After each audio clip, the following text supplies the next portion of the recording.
Selamat siang, jumpa lagi dengan Denok Ayu Novel. Bagaimana kabar sobat semua? Sebelum kita mulai cerita ini, ayo kita subscribe, like, komen, share dan nyalakan loncengnya untuk mendapatkan notifikasi terbaru ketika Mimin mengupload video barunya. Menantu terbaik bab 286 mengalahkan kembali. Ketika Xuan Qingzi melihat wajah Lin Yu berubah drastis, dia sangat ketakutan, dan dia tidak pernah menyangka Lin Yu ada di sini. Dia memutar matanya, dan tiba-tiba melemparkan Li Qianying ke arah Lin Yu tanpa mengucapkan sepatah kata pun, lalu dengan cepat berbalik dan melarikan diri seperti Fei. Lin Yu meraih pinggang Li Qianying dengan tangan kanannya, dan pada saat yang sama ada jarum perak ekstra di tangan kirinya. Berbalik, dia melepaskan kekuatan Li Qianying dan memeluk Li Qianying dengan kuat. Pada saat yang sama, dia menjentikkan jarum perak dengan tangan kirinya. Itu terbang seperti kilat, dan cahaya dingin melintas sebelum tenggelam ke kaki kiri Xuan Qingzi. Xuan Qingzi sudah berlari ke halaman saat ini, dan hanya merasakan sakit di kaki kirinya, yang lembut, dan satu jungkir balik jatuh ke tanah. Kelambanan yang besar mendorongnya untuk 2 kali jungkir balik di tanah, dan dia jatuh ke kolam di bawah bebatuan dengan bunyi gedebuk. Pousan Shadows. Guan Xiaozhen berteriak kaget, melangkah maju ke arah Lin Yu dan memeluk Li Qianying, dan berkata dengan marah pada Lin Yu, "Apa yang kamu lakukan?" "Bibi, aku tidak melakukan apa-apa." Dia memeluk Nona Li. Lin Yu tersenyum tak berdaya. Guan Xiaozhen sedikit tertegun, wajahnya dengan cemberut mengabaikan Lin Yu, dan dia memeluk Li Qianying ke sofa. Tuan, apakah Anda baik-baik saja?" Nyonya Du mendengar suara Xuan Qingzi jatuh ke air dan berlari keluar untuk pertama kalinya. Engah. Xuan Qingzi tersedak beberapa teguk ketika dia jatuh ke air sekarang, dan merangkak keluar dari kolam dengan kaki pincang penuh rasa malu. Madame Du dengan cepat berlari untuk mendukungnya, dan melihat bahwa dia basah, ekspresi jijik melintas di wajahnya, dan dia menjaga jarak tertentu darinya. Pergi mengemudi, pergi. Melihat kaki kirinya tidak memiliki tenaga, Xuan Qingzi menyuruh Nyonya Du pergi keluar, mencoba untuk pergi. "Tuan, ada apa denganmu? Mengapa kamu begitu takut?" Nyonya Du tidak bisa tidak bertanya-tanya, mengapa Xuan Qingzi bertemu Lin Yu seperti tikus dan kucing. "Tuan Xuan Qingzi, mengapa Anda berjalan terburu-buru?" Sebelum Xuan Qingzi dapat berbicara, Lin Yu berjalan keluar dengan senyum di punggungnya. Melihat senyum di wajah Lin Yu, Xuan Qingzi menggigil di sekujur tubuhnya. Memikirkan saudaranya Xuan Zhen disiksa oleh Lin Yu, dia panik. Dia menepis Nyonya Du, menoleh dan terlatih-tatih. Keluar. Meskipun dia tidak bisa menggunakan satu kaki, kecepatannya masih lebih cepat dari orang biasa, tetapi itu terlalu lambat untuk Lin Yu. Lin Yu mempercepat sedikit dan bergegas ke belakangnya, menendang pantatnya. Xuan Qingzi tiba-tiba menyambar tanah dengan lumpur yang menggerogoti anjing, wajahnya dan tanah yang keras langsung bersentuhan, dan dahi serta hidungnya tiba-tiba berlumuran darah. Oh. Itu membunuh. Mengetahui bahwa dia tidak bisa lepas dari telapak tangan Lin Yu, dia hanya menutupi wajahnya dan berbaring di tanah berpura-pura mati. "Apa yang sedang kamu lakukan?"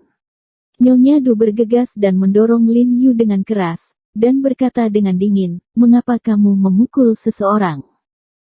"Ya, kenapa kamu memukul seseorang?" Guan Xiaozhen juga berlari keluar dengan marah, dan bertanya pada Lin Yu dengan marah, "Apakah kamu tahu di mana ini?" "Ini rumahku."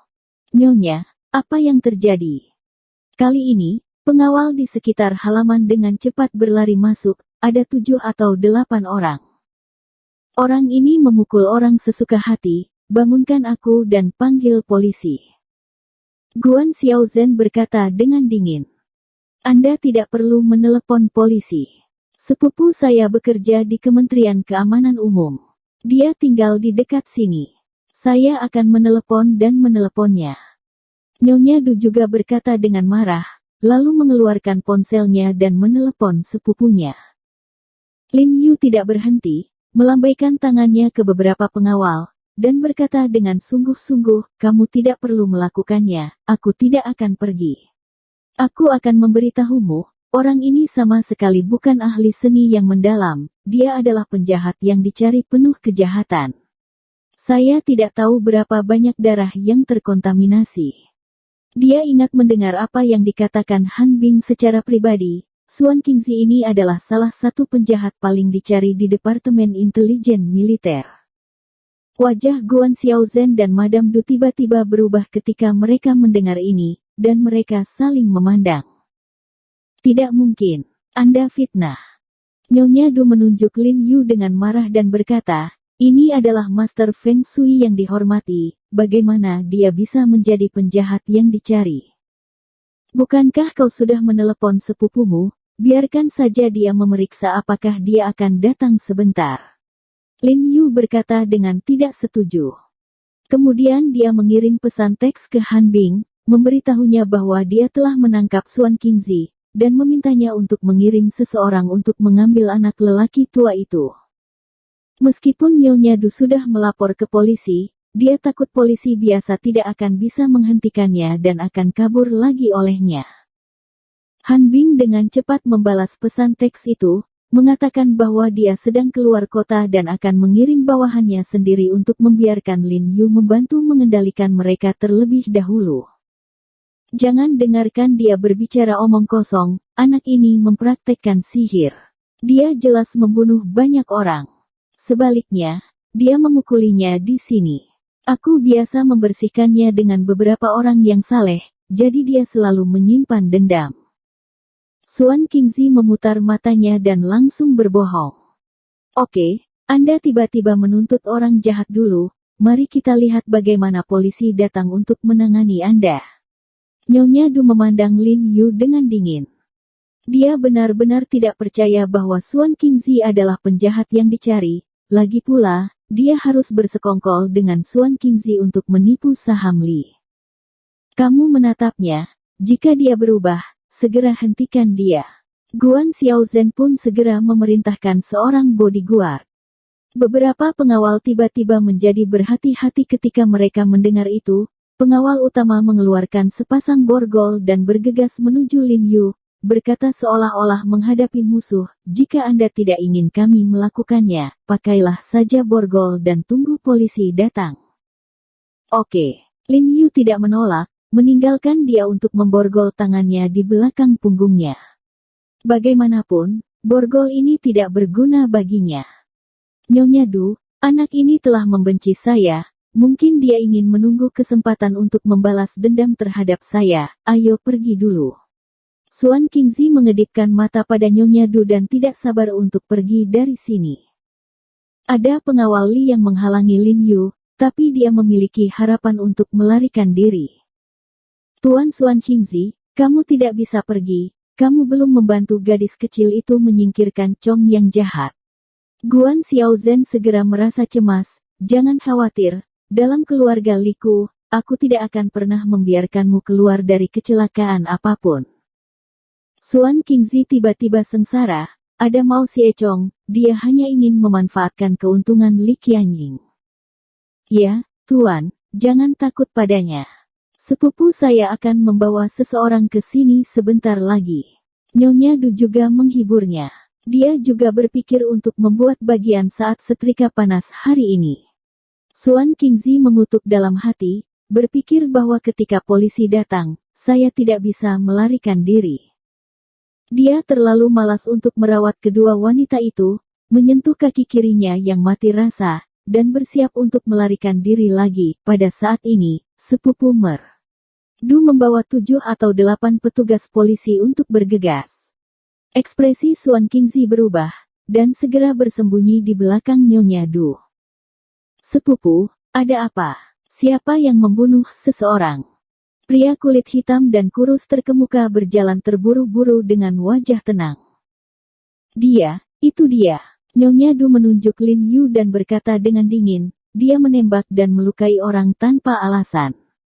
Jika kita tidak menghentikannya, teman saya mungkin terbunuh di tangannya. Dia dengan sengaja membesar-besarkan masalah ini. Tangkap aku. Pria kulit hitam kurus itu melirik Lin Yu dan berkata dengan dingin. Kamu seharusnya tidak menangkapku, kamu harus menangkapnya. Pria berjubah ini adalah penjahat yang dicari. Lin Yu berkata dengan cemas. Ekspresi pria kurus hitam berubah ketika dia mendengar ini. Dia menoleh untuk melihat Suan Qingzi, mengerutkan kening dan menatapnya. Sepupu, jangan dengarkan omong kosongnya, ini temanku. Nyonya Du segera membalas.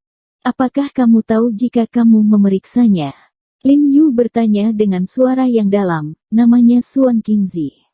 Xiao Zhang, cepat dan hubungi Departemen Arsip untuk mencari tahu apakah ada orang seperti itu. Pria kurus berkulit hitam, dengan hati-hati, memerintahkan seorang polisi di sebelahnya. Polisi itu mengeluarkan ponselnya dan mengambil foto Suan Qingzi, lalu menyerahkannya ke arsip. Jangan dengarkan anak ini berbicara omong kosong, dia adalah penjahat yang dicari. Ketika Suan Qingzi berbicara dengan hati nurani yang bersalah, saat berbicara, dia mengulurkan tangan untuk menyentuh kaki kirinya yang terluka, mencoba mencabut jarum perak dan melarikan diri secepat mungkin. Laporkan ke Inspektur Wu. Departemen Arsip menjawab bahwa tidak ada orang seperti itu dalam urutan yang diinginkan. Polisi kecil itu baru saja menerima balasannya dan segera melapor. Sial, bajingan kecil, berani berbohong padaku dan tangkap dia untukmu. Ketika Inspektur Wu mendengar ini, dia sangat marah dan menatap Lin Yu dengan galak. Tidak. Lin Yu terkejut, bukan. Mungkinkah berkas buronan Departemen Intelijen Militer tidak sama dengan berkas buronan Kementerian Keamanan Umum? Bagaimana? Saya telah diekspos. Lihat apa yang Anda katakan sekarang. Madame Du berkata dengan sengit, dan hatinya tidak bisa menahan nafas. Tuan He, saya benar-benar tidak menyangka karakter Anda begitu buruk. Putri saya memperlakukan Anda seperti teman karena Anda. Begitulah cara Anda memperlakukan seorang teman. Guan Xiaozhen juga marah dan membenci Lin Yu, bahkan memfitnah satu-satunya orang yang bisa menyelamatkan putrinya. Ini menunjukkan betapa seramnya orang ini. Ketika Suan Qingzi mendengar ini, dia langsung sangat gembira. Dia tidak menyangka bahwa dia tidak termasuk dalam daftar orang yang dicari dari Kementerian Keamanan Publik. Dia segera menjadi berani dan menunjuk ke Lin Yu dan mengutuk, sial, aku berkata dia memfitnah Laozi.